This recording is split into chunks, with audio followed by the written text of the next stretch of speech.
سے ہی التماس کرتا ہوں براہ راست کہ آج کے مہمان خصوصی سیاسی دنیا میں جتنے صاحب علم حضرات ہیں، جتنے پڑھے لکھے لوگ ہیں، ان میں ایک بالکل منفرد شخصیت کے مالک اور منفرد شخصیت کے حامل محترم ہمارے وزیر صاحب موجود ہیں. تو میں یہ چاہتا ہوں کہ شاہد منظور صاحب سے گزارش کی جائے کہ وہ مائک پر تشریف لائیں اور اپنے چند کلمات سے نواز کر ہمیں مہمان خصوصی کے منصب سے صدر عالی وقار اور ہمارے مہمان خصوصی اور ہمارے جو معتبر یہاں حضرات موجود ہیں وہ مشترکہ طور پر آج کی شمع روشن کریں. شاہد منظور صاحب مائک. السلام علیکم. آج کے اس مشاعرے کی صدارت کر رہے اس علاقے کی بزرگ شخصیت اور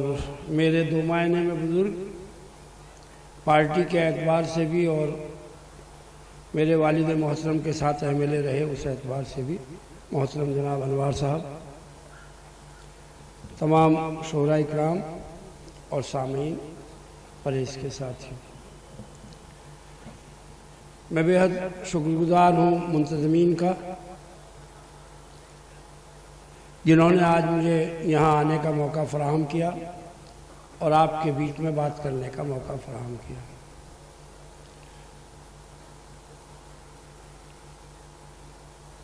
ابتدائی تعلیم سے لے کے آخر تک حضرت مولانا حسرت موہانی صاحب کے بارے میں، ان کی شخصیت کے بارے میں، ان کے علمی اور مذہبی اور سیاسی اور اس ملک کے لیے ان کی خدمات کے بارے میں جتنا پڑھا اس سے میں بہت متاثر تھا. اور آج جب ان کی یاد میں مشاعرہ ہو رہا ہے اور مجھے یہاں شرکت کا موقع ملا، جب یہ کہا گیا تو میں نے پہلے یہ بات کہی کہ نہیں، انشاءاللہ میں حاضر ہوں گا.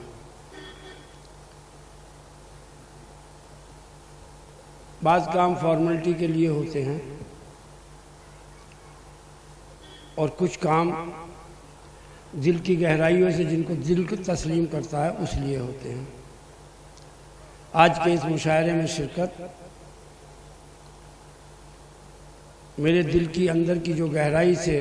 جو عقیدت حضرت موہانی کے نام پر تھی، اس گہرائیوں کے ساتھ اور اسی شدت کے ساتھ میں آج یہاں حاضر ہوں. ہمارے تمام شعراء اکرام اس بات کو جانتے ہیں، اگر کہیں مشاعرہ ہو اور اردو کے نام پر شمع جلائی جائے تو یہ سب اچھی طرح جانتے ہیں کہ میں وہاں مہمان ہوں یا نہ ہوں، میری موجودگی وہاں پر انشاءاللہ ضرور ہوتی ہے. میں بھائی ندیم صاحب کا اور ایک ابھی آئے نہیں ہیں عمران صاحب، ان کا میں خاص طور سے شکریہ ادا کرتا ہوں جنہوں نے آج کے اس مشاعرے میں مجھے یہاں آنے کے لیے حکم دیا اور ان کے حکم کے تحت میں آج آپ کے بیچ میں حاضر ہوں. آپ سب سے ایک درخواست بھی کروں گا، ایک اپیل کروں گا کہ جس طریقے سے اردو کو ان شاعروں نے آباد کر رکھا ہے اور زندہ ہے اردو کا معاملہ ان کے ذریعے سے، ہم سب لوگ بھی اردو کو زندہ رکھنے کی، اردو کو قائم رکھنے کی اور اپنے گھروں میں اردو کا ماحول بنانے کی، اپنے بچوں کو اردو پڑھانے کی، اور اگر درسگاہوں میں اردو کا نظام بند ہو گیا ہے تو اس میں اردو کا نظام قائم کرنے کی ہم سب کو کوشش کرنی چاہیے. اور اگر ہم نے یہ کوشش بند کر دی تو یہ بات سوچ کے دیکھ لو کہ ہمارا دینی اور مذہبی اثاثہ جو ہے، جو ہمارا لٹریچر ہے، وہ اگر ہم سمجھ سکتے ہیں اور پڑھ سکتے ہیں اور جان سکتے ہیں، چاہے وہ عربی سے ہو چاہے وہ فارسی سے ہو،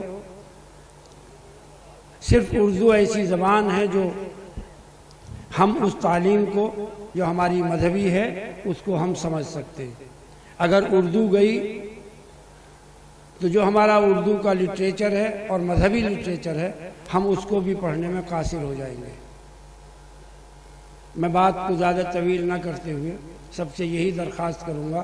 کہ اردو کو مشاعرے سے نکال کے اپنے گھروں میں بھی لانے کی کوشش کریں۔ اگر ہم سب لوگ کوشش کریں گے تو انشاءاللہ اردو بچے گی اور ہماری تہذیب بچے گی۔ انہی الفاظ کے ساتھ میں دوبارہ سے بھائی انوار صاحب کا اور منتظمین کا خاص طور سے شکریہ ادا کرتا ہوں کہ انہوں نے مجھے یہاں پر بلایا اور آپ سے روبرو ہونے کا موقع دیا۔ بہت بہت شکریہ۔ خدا حافظ۔ السلام علیکم۔